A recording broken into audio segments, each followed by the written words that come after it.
Long ago, in the ancient times of Treta Yuga, the Lord of the heavens, Surya Dev, the sun god, was married to Sanjna, the divine daughter of Vishwakarma, the celestial architect. It was a sacred and auspicious union. But after their marriage, whenever Surya Dev came close to Sanjna, his intense radiance and blazing energy were too powerful for her to bear. Time passed in this way. In the years that followed, Sanjna gave birth to two divine children, Yama, who became the Lord of Dharma and Justice, and Yamuna, who manifested as the sacred river worshipped for her life-giving waters. Yet Sanjna's heart remained restless. She was unable to endure the mighty brilliance of Surya Dev. At last she made a decision. She would leave the sun's realm for some time and go away to practice penance. Through her austerities, she hoped to gain the strength to one day return and live peacefully by her husband's side. But there was one great challenge. She could not leave her young children alone, nor did she wish Surya Dev to discover that she had departed. Using her divine powers, Sanjna created a duplicate form of herself, a shadow, exactly like her in appearance. This shadow was called Chaya, or Savarna. Sanjna entrusted her children and household duties to Chaya, and then quietly departed to an unknown place for her penance. Surya Dev had no idea of this change. Believing Chaya to be his true wife, he continued his household life with her. Unlike Sanjna, Chaya was not troubled by his blazing radiance, and their life together continued. In time, the children, Yama, Yamuna, and later Vaivaswata Manu, grew into their roles. Yama was given the duty of Dharma and justice. Yamuna flowed as a sacred river bringing life, and Manu was entrusted with guiding humankind. Meanwhile, Surya Dev became increasingly busy with his celestial duties. Left alone, Chaya began to feel an emptiness. She was not truly Sanjna, nor did she receive the love and recognition that Sanjna did. Searching for her own identity and purpose, Chaya resolved to perform intense penance to Lord Shiva. She entered deep meditation, ignoring hunger, thirst, and the burning heat of the sun. Months passed, but she remained unmoved in her devotion. During this time, Chaya conceived a divine child, one destined to have a powerful influence on the universe. At the end of her penance, Lord Shiva himself appeared before her. Pleased with her devotion, he asked her to seek a boon. Chaya bowed and said, "O Lord of Lords, I am only a shadow, a reflection. Bless me with a true existence of my own, with an identity and purpose of my own." Her words carried deep pain, a longing to be recognized beyond just being a substitute. Lord Shiva, pleased with her sincerity, granted her boon and disappeared. After some time, Chaya gave birth to a child, but this child was unlike others. His skin was dark, and in his eyes shone a unique brilliance. For a moment, Chaya was troubled. She wondered, would this child be accepted? Would Surya Dev see him as his own? But then she realized the truth. This child was the fruit of her penance, of the scorching heat she endured, of the strength of her devotion. His dark complexion reflected the trials of his mother, and his inner power came from divine blessings. This child grew to be known as Shani Dev, the Lord of Karma and Justice. Chaya raised Shani with love, knowing in her heart that he was destined for greatness. When Surya Dev returned, Chaya introduced him to their son with pride. She placed the infant in his arms. But Suryadev was shocked. Seeing the child's dark complexion, his face filled with disbelief and anger.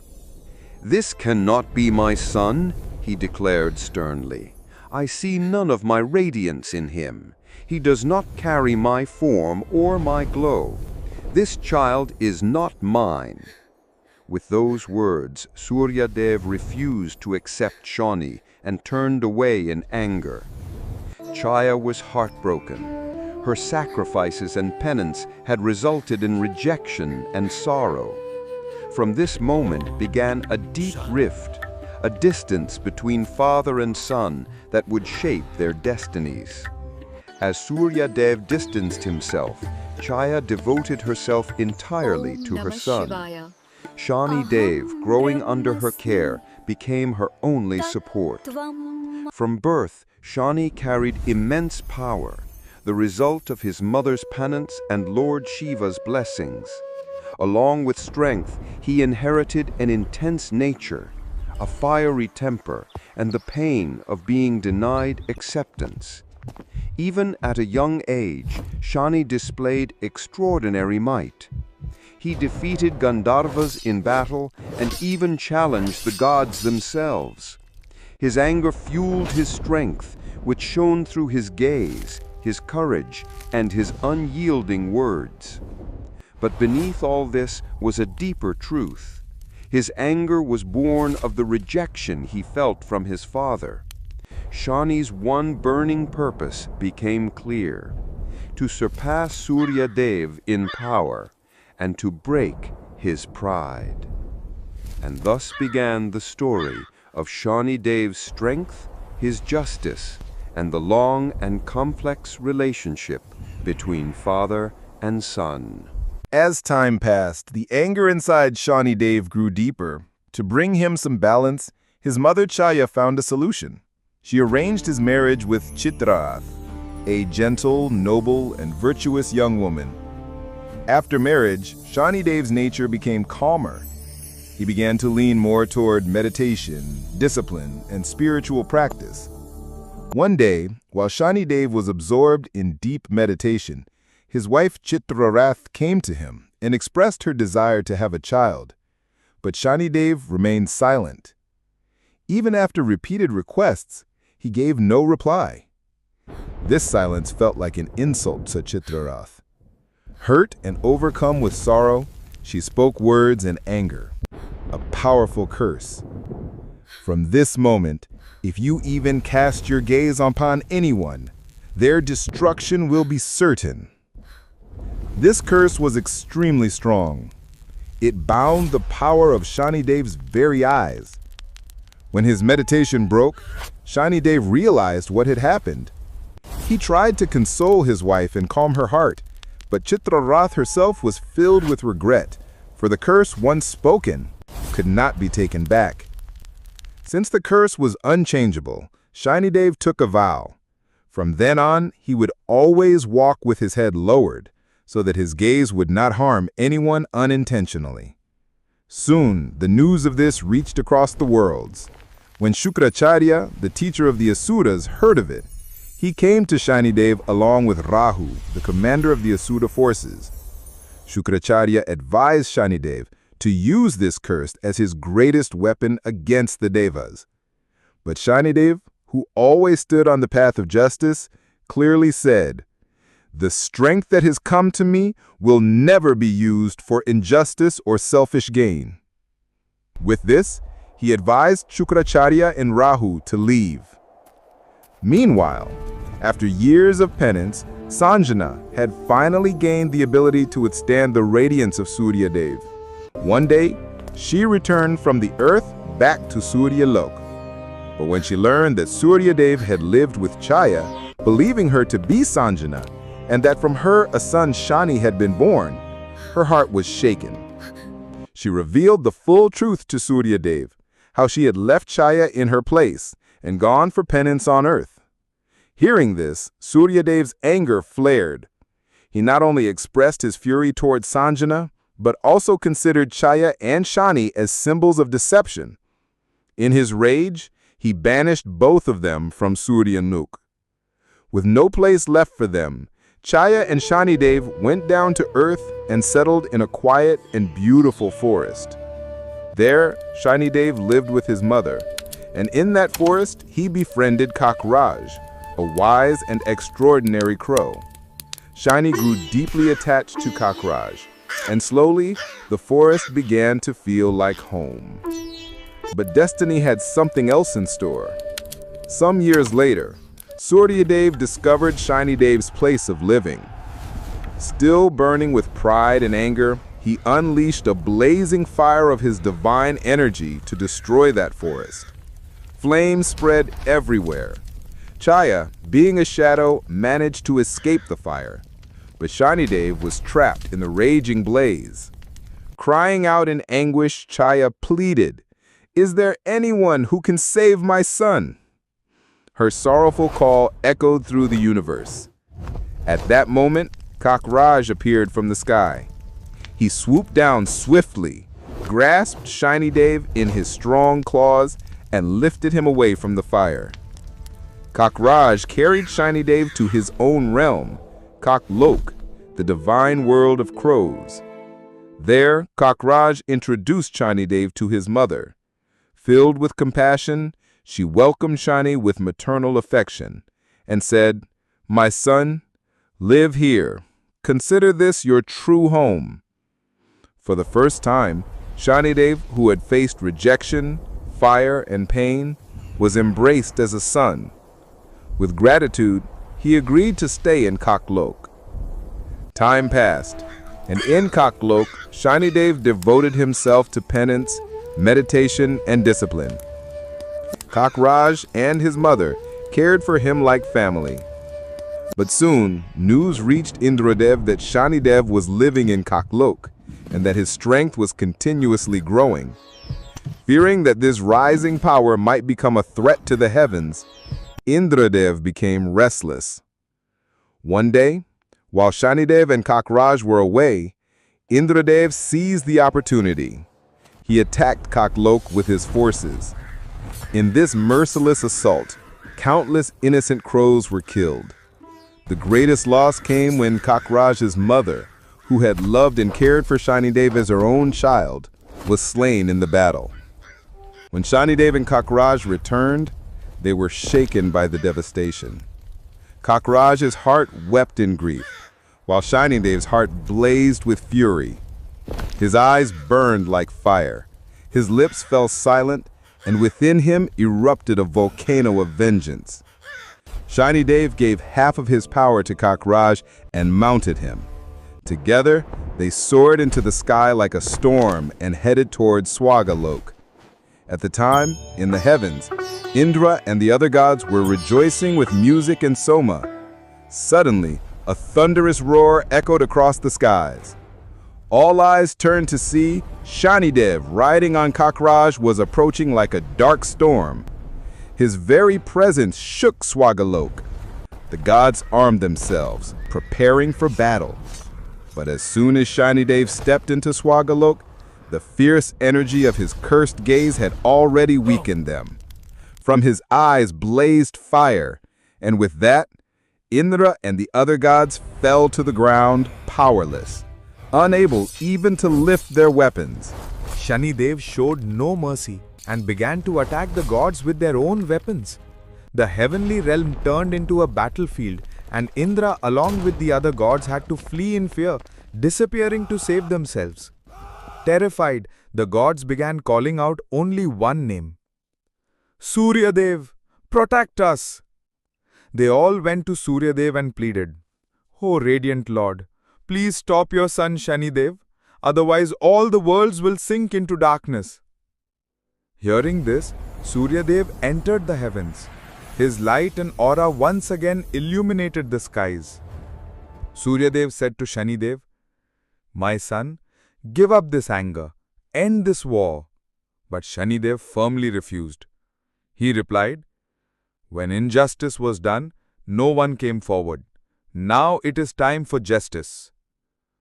Suryadev then attacked Shani Dev with his blazing rays, but Shani Dev destroyed them midway with the power of his sight. Then Shani Dev cast his fierce gaze upon Suryadev. At once, the brilliance of Suryadev faded. His golden radiance turned dim and dark. The rays of the sun weakened and the entire universe was covered in thick darkness. Stars and galaxies lost their shine, and creation itself seemed to stop. Even Suryadev had to withdraw from the heavenly realm.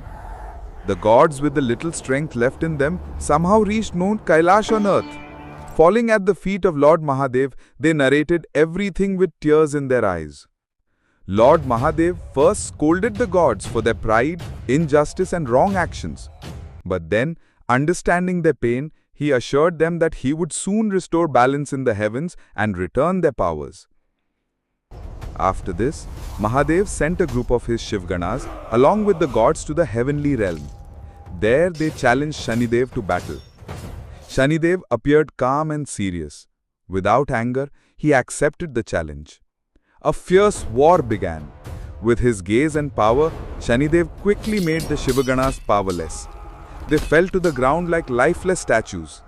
Next, with his terrible sight, Shanidev made Indradev and Suryadev faint. Instantly, the other gods, terrified by this sight, disappeared from the heavens in fear.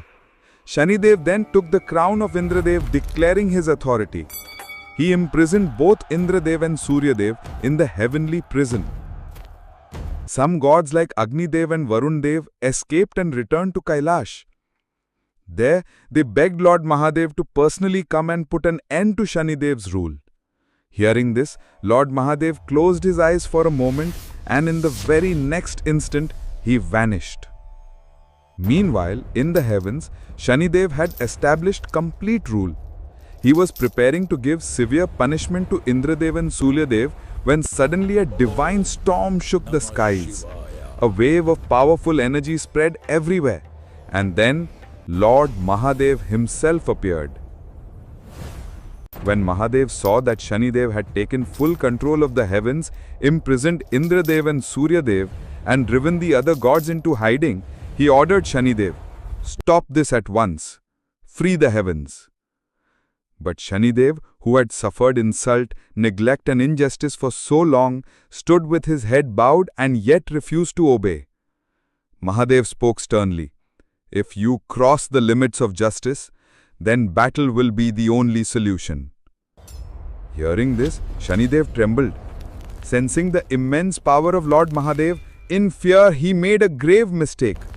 He cast his intense gaze directly upon Mahadev.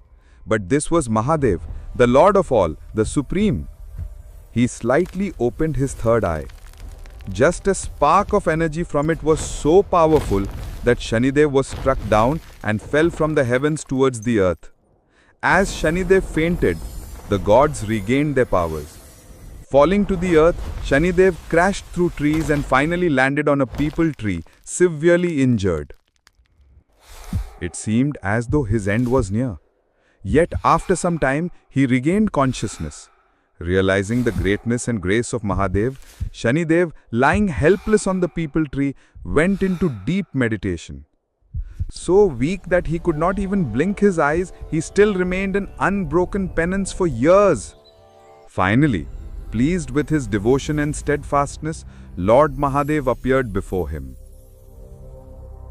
Impressed by Shanidev's courage, discipline and commitment to justice, Mahadev lifted him from the peepal tree and placed him in the skies, fully healed and radiant once again.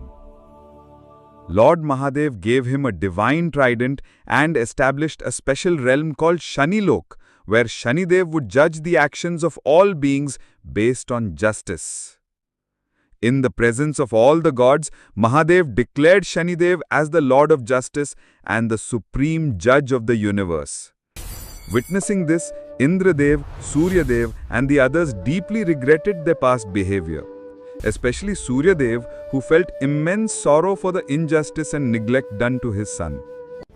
As repentance, Suryadev went to earth, sought forgiveness from Devi Chaya and respectfully brought her back to Suryalok. From then on, love and respect once again filled the solar family. This story shows that the path of justice may be very difficult, but in the end, truth, patience and devotion lead a person to greatness, and Shanidev is the finest example of this.